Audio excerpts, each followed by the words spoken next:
The girl was having a video call with her mother. Suddenly, a series of loud knocks came from outside the door. Emily thought it was the parcel she had been waiting for. She immediately rushed over and opened the door.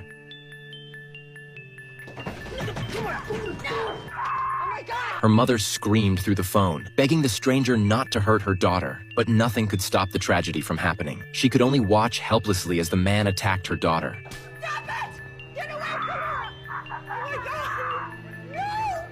Afterwards, Emily was taken to another city. She believed she could leave the past behind and start a peaceful new life. But reality turned out to be far more difficult than she imagined. From that moment on, Emily became extremely sensitive. Even the slightest sound inside the house could make her panic. One night, she grabbed a knife from her bedside table. Then she quickly walked out of her room. She went to her mother's bedroom and told her that she felt someone might be inside the house. Her mother carefully searched every corner, but found nothing unusual. This had already happened several times before. Although her mother felt helpless, she still believed Emily would slowly recover. Days passed, and every day seemed exactly the same. Emily, who once loved photography, no longer focused on capturing beautiful moments. Instead, she began secretly watching her neighbors. She often hid away and photographed their every move. She never imagined that this strange habit would eventually pull her into a murder investigation. Her neighbor Thomas ran a mechanical repair shop in the neighborhood. Another neighbor, Claire, was extremely unhappy because of it.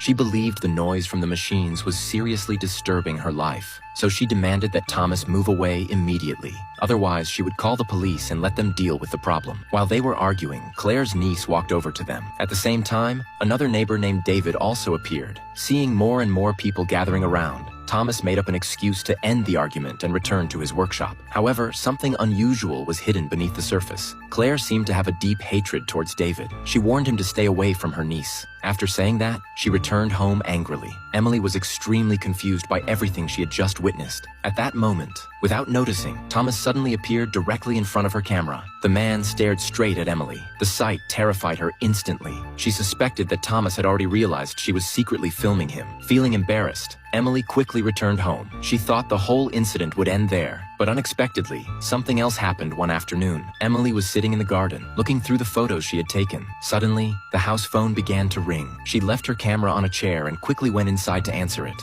Hello? Hello? However, no matter how many times she spoke, nobody replied from the other end. What happened next was even more disturbing. When she hung up and walked back outside, her camera had completely disappeared. Emily looked around in confusion, but there was no one anywhere near her. She immediately suspected her neighbor Thomas. However, she did not dare to confront him. After all, she had no evidence